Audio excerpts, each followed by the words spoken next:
Greetings, my name is Victoria, and I'm 33 years old. Just the other day, after returning from work, I stumbled upon a letter that turned my world upside down. I have always considered myself blessed with a beautiful family, a kind husband, and 2 wonderful children. They were my world, the core of my existence. I never imagined that such a betrayal could come from within our tight-knit circle.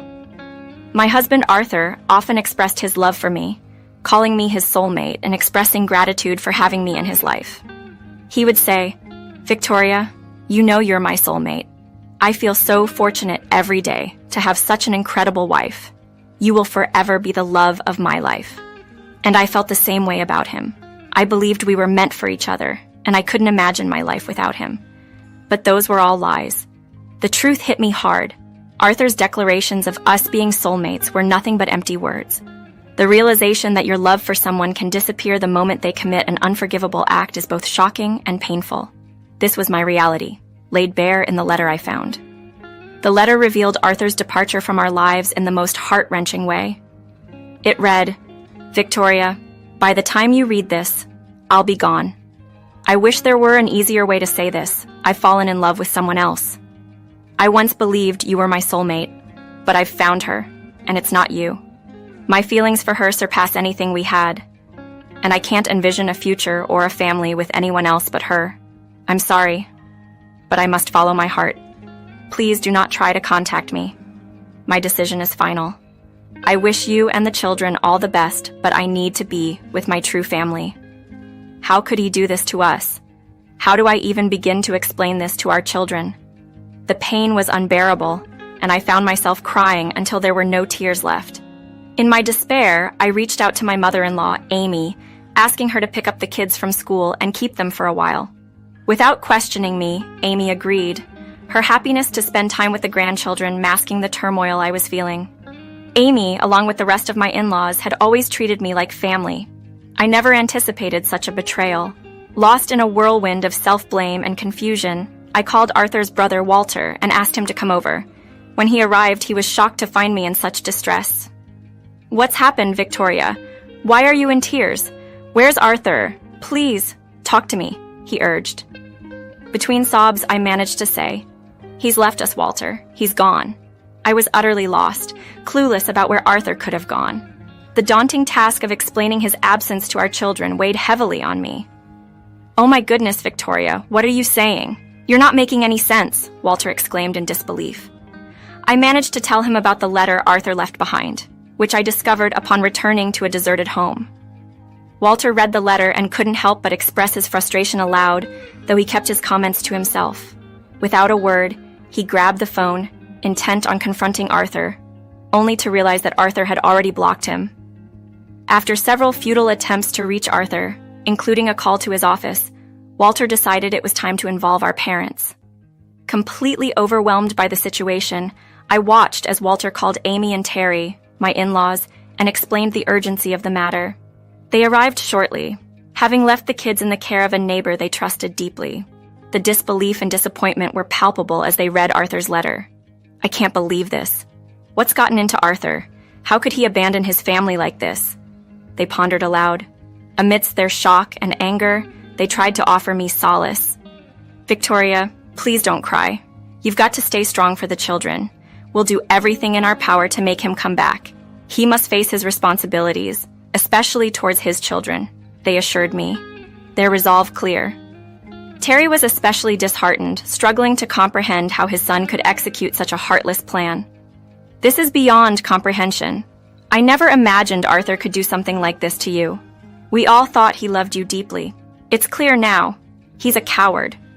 Rather than confronting us with his feelings, he chose to flee," Terry lamented. It was then revealed that Arthur had resigned from his job months ago without anyone's knowledge, indicating he had been planning his departure for some time. This revelation was a shock to us all. We had spent the past months as if everything was normal, participating in family outings and living our daily lives without a hint of Arthur's true intentions. "This is just embarrassing. I'm mortified to call him my son.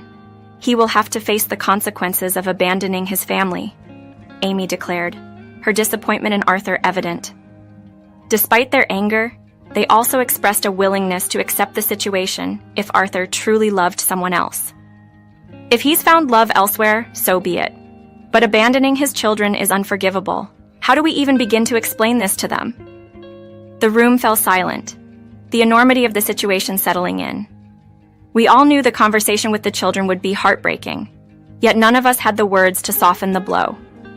The reality that Arthur had left his family behind was a painful truth we were all struggling to accept. Feeling forgotten or unloved by a parent is a deep pain I'm all too familiar with. My father left us after the divorce, saying I was nothing but a reminder of a life he wanted to leave behind. We lost touch completely. This kind of abandonment wasn't new to me. After my mom faced her struggles and couldn't look after me, I ended up navigating the world of foster care alone. The thought of my children feeling this way was unbearable.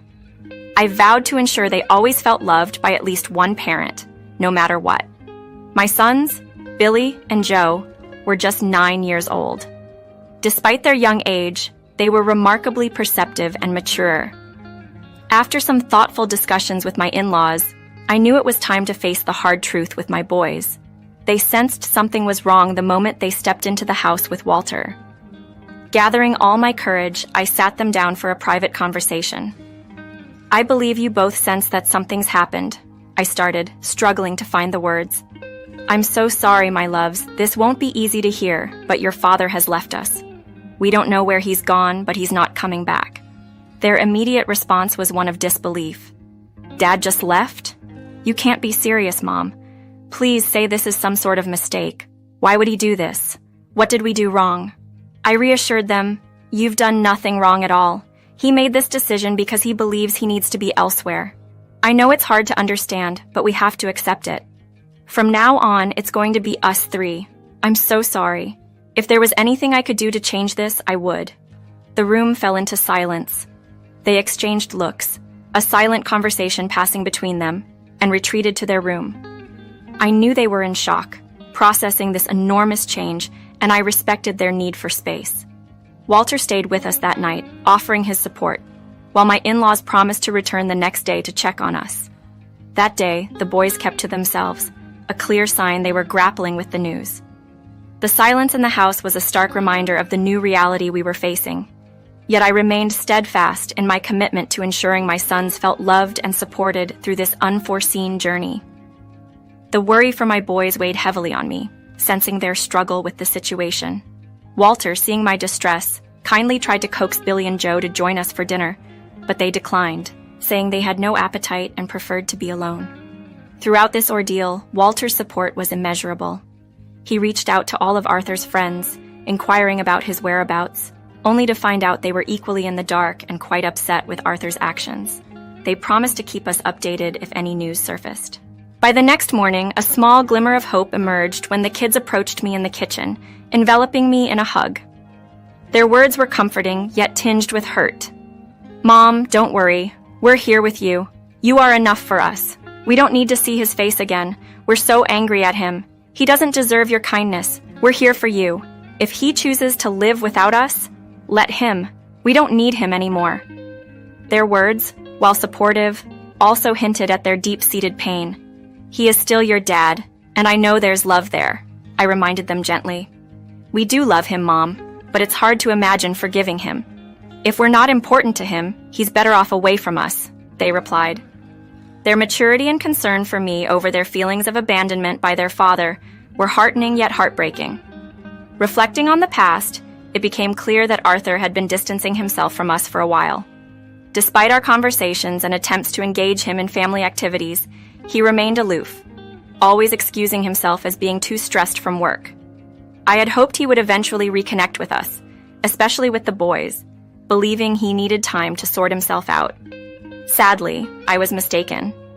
As days turned into 2 weeks with no word from Arthur, who had even gone as far as deactivating his phone, the situation became dire. We eventually reported him missing to the police, but they were at a loss on how to proceed. The idea of hiring a private investigator came up, but the financial burden was too great for us to bear, especially since I was the sole provider for our family. The children held on to a sliver of hope that their father would return, but as months passed without any sign of him, that hope slowly faded away. Together with my in-laws, we did our best to fill the void left by Arthur, ensuring the kids felt loved and supported despite the circumstances. The journey was challenging, but the strength and resilience of my family, especially my sons, showed me that even in the face of such adversity, we could find a way to move forward together. To help my children navigate their feelings and ensure they had a space to express themselves without fearing they might upset me, we started therapy sessions. Walter, seeing the toll the situation was taking on me, gently encouraged me to seek therapy as well. Recognizing my own need for support, I agreed. Despite our efforts, understanding and moving past the situation remained a struggle. 8 months later, driven by a need for closure, we renewed our efforts to locate Arthur and learned he had left with a coworker named Judy, someone who had always behaved too familiarly with him. I had previously expressed my concerns to Arthur about Judy's inappropriate behavior towards him, especially after witnessing her actions at a company event. Despite my discomfort, Arthur assured me there was nothing to worry about, claiming Judy was merely seeking guidance in her new job environment. He insisted on his fidelity and love for me, attempting to allay my fears. Unfortunately, my instincts about Judy were correct, but I hadn't imagined Arthur would leave us for her. This betrayal cut deeply, not just emotionally, but practically as well, leaving me unable to pursue a divorce or child support due to Arthur's disappearance. Consulting a lawyer only confirmed my fears. Without an address for Arthur, legal proceedings were impossible. It was evident he had vanished to dodge his responsibilities, particularly financial support for our children, which disgusted me further. Living in the same house became increasingly difficult. It was filled with painful memories, and both the children and I yearned for a fresh start. The kids, especially, expressed a desire to move closer to their grandparents. After much discussion, we decided relocating was in our best interest. The house, owned by my in-laws and earmarked as Arthur's inheritance, had been our home under a rental agreement with them. Moving not only promised a new beginning, but also a chance to leave behind a place that had become a constant reminder of our loss and Arthur's betrayal. Facing financial constraints, we began searching for a more affordable living situation. However, my conversation with my in-laws took an unexpected turn. They shared their thoughts on our situation, acknowledging my desire to leave the house, which had become a source of discomfort. I explained to Terry, my father-in-law, that the financial burden of maintaining the house was becoming unsustainable, and I was considering downsizing to a modest 3-bedroom apartment. Terry and my mother-in-law proposed an unexpected solution. They offered to give me the house, stating that Arthur had forfeited his right to it through his actions, and they preferred to see it go to me and the grandchildren. I was taken aback and initially insisted I couldn't accept such a generous offer, reminding them that the house was a significant asset and part of Arthur's inheritance. They reassured me that their decision was final, having already updated their will to reflect this change. Despite my protests, they were adamant, expressing their love and support for me as if I were their daughter. In the end, their kindness overwhelmed me, and I was deeply grateful for their unwavering support amidst the turmoil Arthur had caused. With the house now legally mine, I decided to rent it out, using the income to support a fresh start in a new apartment. During this time, Walter became an invaluable source of support for the children and me. As we spent more time together, our friendship deepened into something more. A year after Arthur left, Walter and I discussed our feelings, finding acceptance and support from my in-laws, and even enthusiasm from the kids about the idea of Walter becoming a more permanent fixture in our lives. However, the shadow of my unresolved marriage to Arthur loomed over us, preventing us from fully moving forward. Despite this, we built a life together, focusing on the children's well-being and our growing relationship. 3 years passed without any sign of Arthur, his absence allowing us to gradually rebuild and find happiness without him. Unfortunately, we faced another challenge when my father-in-law, Terry, passed away. In the wake of his loss, I took on the responsibility of organizing the funeral arrangements, a task made somewhat easier by the absence of Arthur, whom we were unable to contact. Following Terry's passing, the house officially became mine. After discussing it with Amy, Walter, and the kids, we decided to sell it, opting to move closer to Amy and Walter's residence. The real estate market was favorable, and we quickly found a lovely couple interested in the property. This sale not only closed a chapter on a place filled with mixed emotions, but also opened a new one, closer to family and filled with hope for the future. After selling the house, we moved into Walter's home. He had inherited it from his father, and it was spacious enough for all of us. Just as we were beginning to feel settled in our new life, an unexpected blast from the past shook everything up. Arthur had returned, utterly bewildered by the changes during his absence. I received a call from an unknown number one day, and to my shock, it was Arthur. He was standing at our old home, confused and questioning me about the new occupants. I was so taken aback that I ended the call abruptly. Arthur, seeking clarity, decided to confront his brother, which led him directly to us. His first questions were about the house, not about his children or how we had been coping without him. His priorities were clear. He was outraged to find strangers living in his house and demanded explanations. When confronted with his lack of interest in his own children, Arthur retorted with news of his new life and impending fatherhood with Judy. He claimed he intended to reclaim the house for his new family. Walter and I explained that the house had legally become mine after his father's will had been updated, leaving Arthur with a small monetary inheritance instead. Furious and disbelieving, Arthur threatened legal action against us, believing he was unjustly robbed of his inheritance. Walter, standing firm, warned Arthur of the futility of his threats and urged him to leave, hinting at legal consequences if he persisted.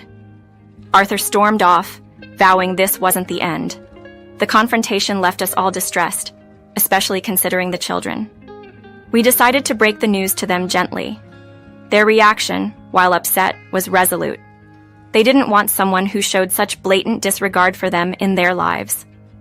Shortly after, a legal notice from Arthur's lawyer arrived. Amy, who was aware of the entire situation, expressed her deep disappointment in Arthur and decided to disown him officially, declaring him no longer part of the family. Using the contact information provided by the lawyer's letter, I saw an opportunity to seek justice. I planned to sue Arthur for abandonment, initiate the divorce proceedings, and demand child support. This step was not just about financial reparation, but about holding Arthur accountable for his actions and the impact they had on our lives.